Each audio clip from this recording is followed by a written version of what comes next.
Welcome to Amar Jothi vlogs. இன்றைக்கி நம்ம என்ன பார்க்கணும்னா ஜிஆர்டி ஜுவல்லர்ஸில் அக்ஷயத்ரிக்காக ஆஃபர்ஸ்லாம் நல்ல நல்ல ஆஃபர்ஸ்லாம் போயிட்டுருக்கு. அது என்னென்ன ஆஃபர்ஸுங்கிறதெல்லாம் நீங்கள் பார்க்கலாம்.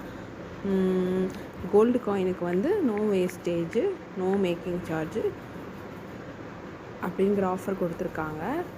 இருங்க, நான் வந்து இப்போது ஆன்லைனில் என்ன ரேட்டில் இருக்குதுன்னு காமிக்கிறேன். 1 கிராம் காயின் வந்து 6824 தான்.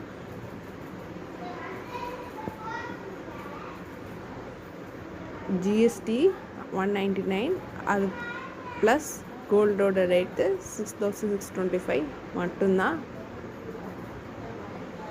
இருக்குது. அதனால் டோட்டலாக 6824ன்னு இன்றைக்கி ரேட்டில் போட்டிருக்காங்க. நீங்கள் அக்ஷய திருதிக்கு கோல்ட் காயின் வாங்கணும், அட்லீஸ்ட் 1 கிராம் காயினாக வாங்கினோன்னா ஜிஆர்டியில் இந்த ஆஃபர் போய்கிட்டு இருக்கு. இது அக்ஷய திருதி வரைக்கும் இருக்குன்னு நினைக்கிறேன். மே